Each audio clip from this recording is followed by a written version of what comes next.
जीवों से प्रीत करे माँ ऐसा भाव जगाओ। सब जीवों से प्रीत करे माँ ऐसा भाव जगाओ। महापुरुषों की राह पर सदा हमको आप चलाओ। महापुरुषों की राह पर सदा हमको आप चलाओ। सदा हमको आप चलाओ। साक्षात आपकी मूर्ति सब गुरुओं को प्रणाम। नमो नमो माँ सरस्वती दूर करो अज्ञान। बच्चे हैं हम तेरे हमें दो विद्या का दान। नमो नमो माँ सरस्वती दूर करो अज्ञान।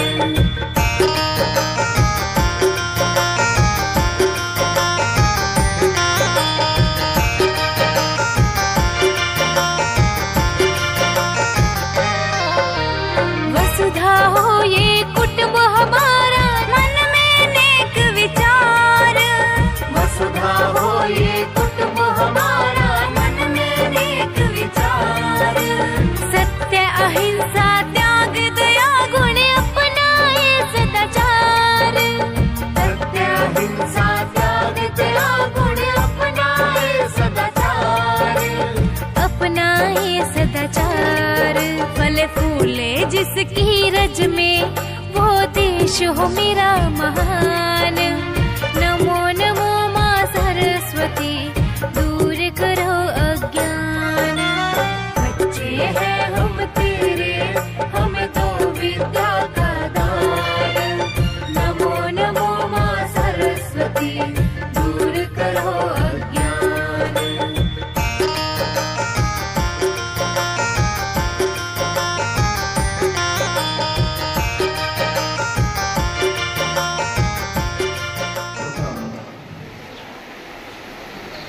माता पालक संघाच्या या कार्यकारिणीमध्ये भोळे राधिका, गांगुर्डे वनिता, जाधव वैष्णवी, बाबुल वेणू, कलाने वैष्णवी, चव्हाण हर्षदा, वाघ अनिता, अतिक निलोफर, जाधव गौरी, कुंभारी गीता, गांगुर्डे सुनीता या सर्वांचं मी प्रथम अभिनंदन करतो आणि त्याचबरोबर उपस्थित असलेल्या माझ्या माता भगिनीच्या त्यांचं पण मी स्वागत करतो। मला छेदाने उल्लेख करावा वाटतो, परवा आम्ही पालक मेळावा घेतला। पालक मेळाव्याला मोजून 50 पेक्षाही कमी पालक हजर होते, पण इथल्या माता खूप जागरूक दिसल्या मला की ज्या मुलीसाठी आणि मुलासाठी इथपर्यंत आल्या पडत पाण्यात किंवा पडत पावसामध्ये, खरोखर कौतुकाची गोष्ट आहे। अर्थात याचा अर्थ असा नाही की मुलींच्या वडिलांना काळजी नाही, कुटुंबाची जबाबदारी असते, कुटुंबाचं काम असतं, काही ना काही काम असतं, त्यामुळे त्यांना व्यस्त राहावं लागतं, त्यामुळे ते कदाचित आले नसतील. मी माझ्या प्रास्ताविकामध्ये फक्त एकच विनंती करतो सर्व माता भगिनींना की ह्या मुली 8वी 9वी 10वीच्या ह्या पौगंड अवस्थेमधल्या मुली आहेत. धड ह्या खूप तरुण पण झालेल्या नाही आणि लहान पण नाही आहेत, म्हणून थोडीशी जबाबदारी तुमची आहे. तुम्ही या मुलींकडे लक्ष द्या, त्यांची काळजी घ्या, त्यांच्याबरोबर संवाद ठेवा, यांच्याबरोबर चर्चा करा. एवढंच नाही, यांना मोबाईल दिला तर मोबाईलमध्ये काय बोलतात, काय बघतात, काय करण्याची थोडीशी तपासणी करत जा. त्यांच्या वडिलांना वेळ नसतो, कधी कधी आठवड्यातनं 1 वेळेला 2 वेळेला मुलींचे दप्तर चेक करत जा, मुलाचं दप्तर चेक करत जा. मुलाला मुलीला सांगा की बाबा रे तर तुझं दप्तर दाखव, बघा त्याच्या वह्या बघा त्याने लिहिलेले की नाही. आणि ज्या ज्या तुमच्या सूचना असतील, मी माझ्या सर्व शिक्षकांना सांगतो त्या सूचना लिहून घ्या. आणि नुसत्या लिहून नका घेऊ, तर आपल्याला काय करता येईल चांगलं, काय देता येईल चांगलं, ते आपल्याला करायचं. आम्ही सर्व शिक्षक आणि शिक्षिका फक्त मुला आणि मुलींसाठी आहोत, हे अगोदर लक्षात घ्या. त्यांचं शिक्षण महत्वाचं आमच्यासाठी.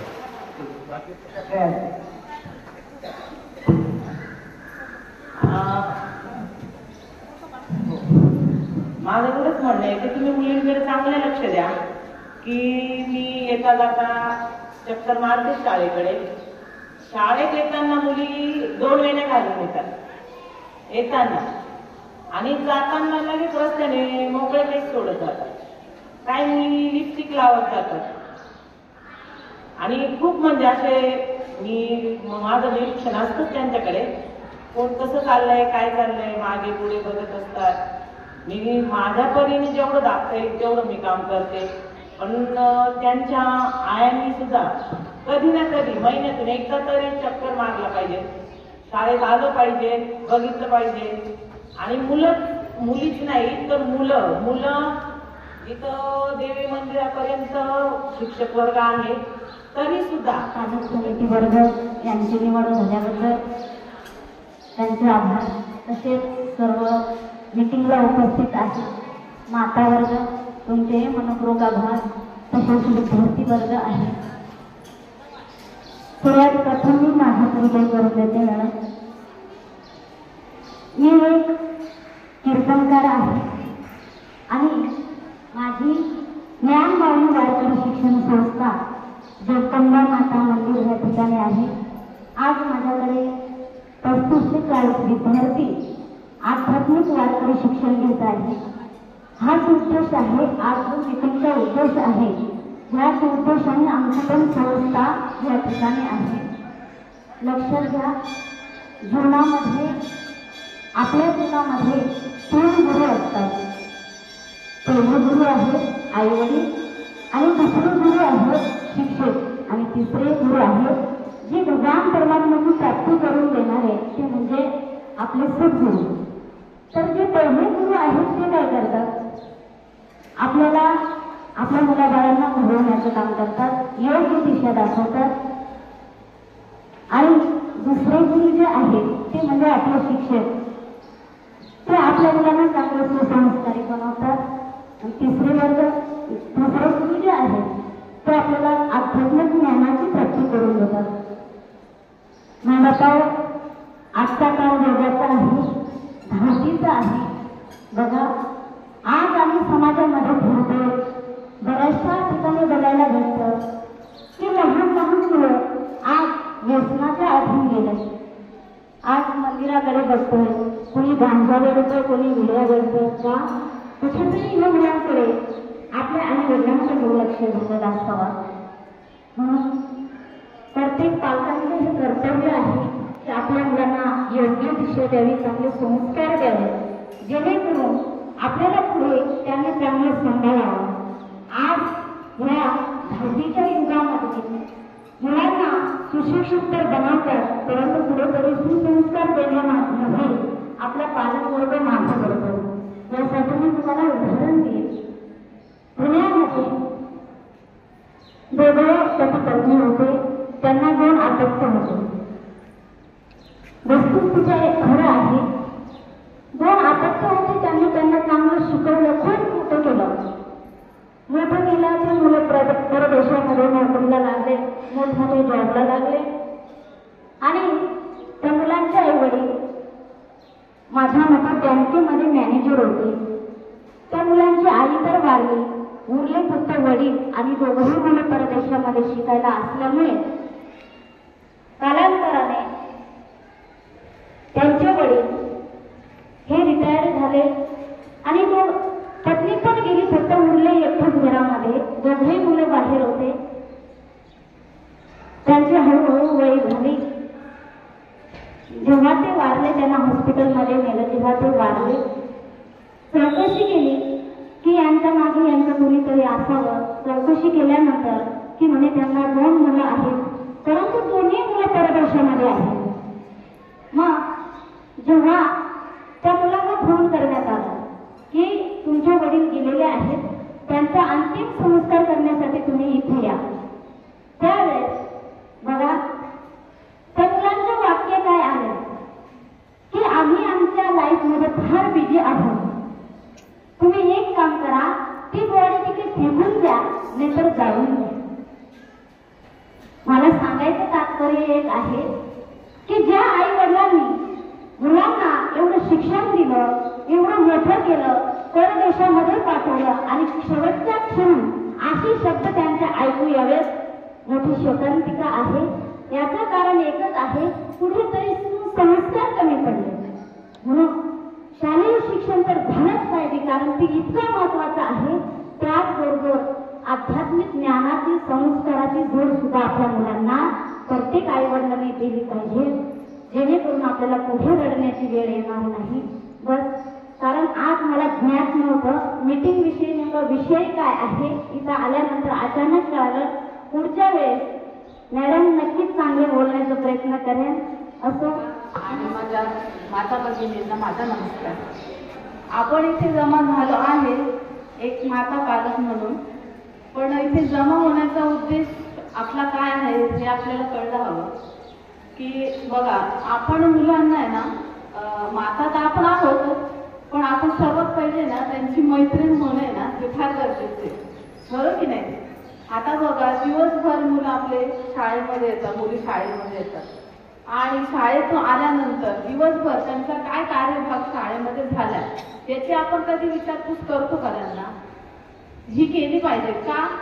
कारण की दिवसभराचा कार्यभाग हा काय झाला हा आपल्याला कळल्यानंतर आपण त्यांच्या प्रत्येक प्रश्नांना उत्तर देऊ शकतो आणि त्यांच्या अडचणी आपण सोडू शकतो, बरोबर की नाही. आणि आपण मेन म्हणजे ना दिवसभर ना आपल्या कामामध्ये गुंतलेलोच असतो. काय आपण उठल्यापासून तर संध्याकाळी झोपण्यापर्यंत आपल्याकडे हे कामं असतातच. आपले कामं कधी महिलांचे संपत नाही, बरोबर. त्याच्यासाठी आपण काय केलं पाहिजे, सायंकाळ म्हणा किंवा एखादा ठराविक वेळ हा ठरवला पाहिजे आणि मुलांशी दिवसभराचा कार्यभाग विचारून त्यांच्याशी आपण सुसंवाद घातला पाहिजे, बरोबर. आणि त्यातल्या त्यात बघा, मुलं ना काही ना खूप डिप्रेशनमध्ये असतात, पण त्यांना हे कळत नाही तर माझ्या ज्या अडचणी, माझे जे प्रश्न आहेत ते मी कुणाला शेअर करू, बरोबर आहे. आता आपण काय केलं पाहिजे की मुलांना विचारलं पाहिजे, आज दिवसभर शिक्षकांनी काय शिकवलं, त्यांचं दप्तर उघडून आपण बघितलं पाहिजे, आज प्रत्येक विषयाचं काय शिकवलं, त्यांनी पूर्ण केलेलं आहे की नाही केलेलं, त्या सर्व गोष्टींची काळजी आपणच घेणार. ज्या पद्धतीने मुख्याध्यापक सरांनी सांगितलं, त्यांच्या अडचणी, त्यांच्या सगळ्या गोष्टींकडे लक्ष कोण देणार, आपण माताच देणार, बरोबर आहे. आता आपण माता म्हणजे एक महिला, महिलेचं काम काय आहे, पूर्ण परिवार सांभाळणं. त्या पद्धतीने आपण आहे ना आपल्या कर्तव्याचं सतत उभं राहतोच, पण आपण काय केलं पाहिजे, आपल्या कर्तव्यांबरोबर आपल्या मुलीकडे हे म्हणजे पर्सनली लक्ष दिलं पाहिजे.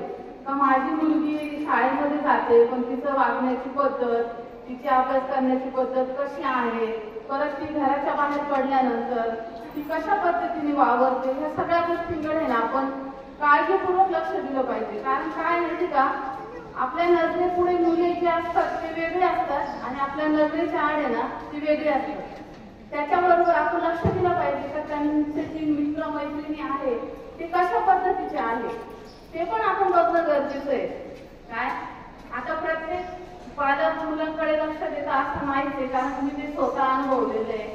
काय पण आपल्या पद्धतीने आपल्याला होईल तितकं आपल्या मुला मुलींकडे तेवढं लक्ष देता येईल ना तेवढं लक्ष द्या, ही माझी कळकळीची विनंती. उपस्थित सर्व मातापला बघा, आमच्या विद्यालयाच्या ज्येष्ठ शिक्षिका श्रीमती जाधव मॅडम यांनी आपल्या शाळेत कोणते उपक्रम राबवले जातात, त्यानंतर आपण विद्यार्थी आपल्या पाल्यांशी वागताना कशा प्रकारे आपलं त्यांचं वर्तन असावं, त्यांची शैक्षणिक मानसिक विकास होण्यासाठी आपण कोणते प्रयत्न करावे यासाठी त्यांनी खूप छान आपल्याला मार्गदर्शन केलेलं आहे, सविस्तर माहिती दिलेली आहे.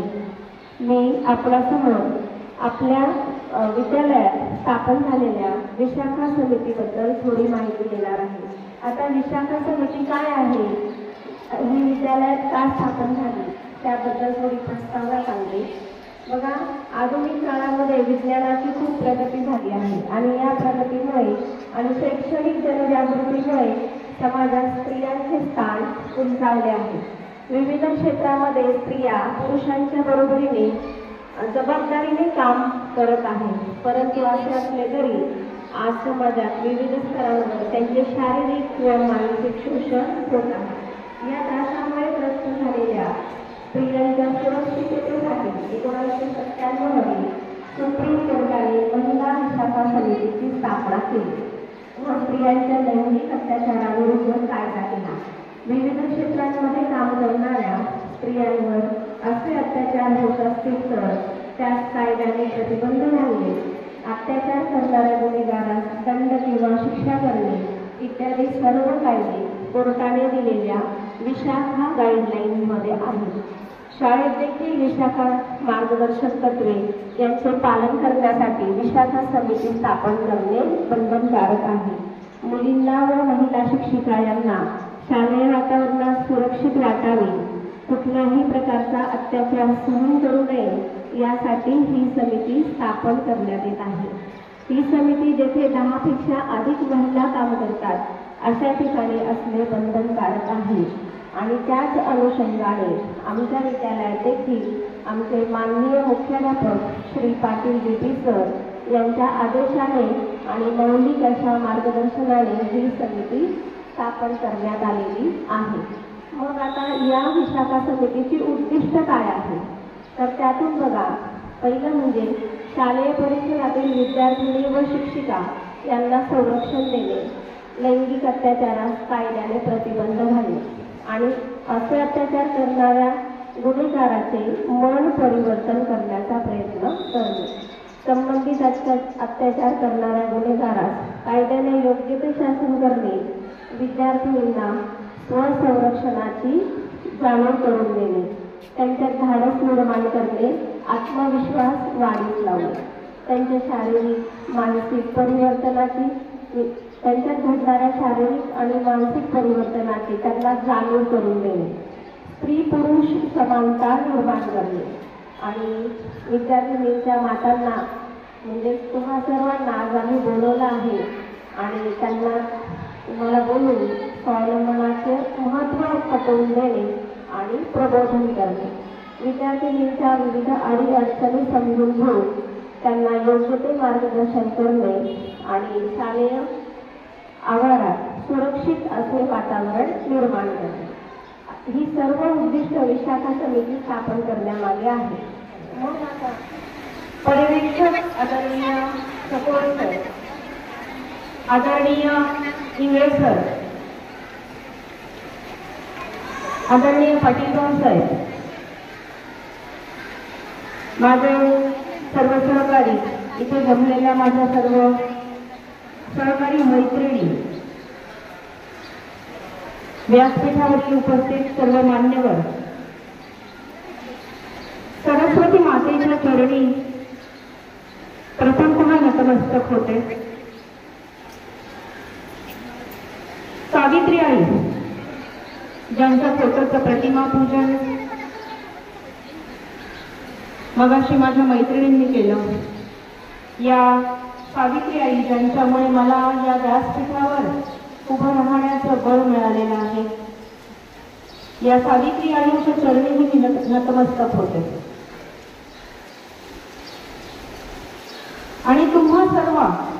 मातांविषयी अभिमान वाटतो. इतक्यात डंबाळे मॅडम यांनी सांगितलं की विद्यालयात विविध उपक्रम राबविले जातात. थोडक्यात त्याबद्दल सांगणार आहे. विद्यालयाची सुरुवातच ही छानशा परिपाठाने होते. या परिपाठातील प्रार्थना संस्कार मूल्य रुजवितात. कारण या जगात फक्त दोनच जाती आहेत, एक म्हणजे पुरुष आणि एक म्हणजे स्त्री. हा मूल्य संस्कार या परिपाठामार्फत मुलांच्या मनावर रुजविण्यात येतो. तसेच दिनविशेष सांगितले जातात, प्रश्नमंजुषाही घेतली जाते, ज्ञान संस्कार रुजविला जातो. विद्यालयात काही स्पर्धा परीक्षांचं मार्गदर्शनही केलं जातं. त्यात इयत्ता 10वीच्या जादा तासिका पण आहेत. तसेच स्पर्धेचे युग असल्याने बालपणापासून स्पर्धेत सहभागी होण्याची संधी नवोदय आणि स्कॉलरशिप या स्पर्धा परीक्षांमध्ये विद्यार्थ्यांना सहभागी करून ती जाणीव त्यांना करून देण्यात येते. सर्वात महत्त्वाचं म्हणजे अप्रगत तासिकाही घेतल्या जातात. आपण हितगुज करत आहोत, चर्चा करत आहोत. माझ्या मैत्रिणींना मी सांगते की या अप्रगत तासिका घेण्याची वेळ आपल्यावर यायलाच नको होती. इयत्ता 1ली ते 4थीला ज्या वेळेला आपला श्री देवी पाटील सर यांचे मी आभार मानते.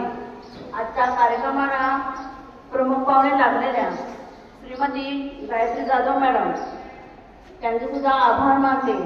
आणि आज नव्याने माता पालक संघाची स्थापना झाल्या त्या माता पालक संघाचे उपाध्यक्ष सौ राधिकाताई भोये, त्यानंतर वनिताताई कांगोडे आणि सर्व सदस्य यांचे मी आभार मानते.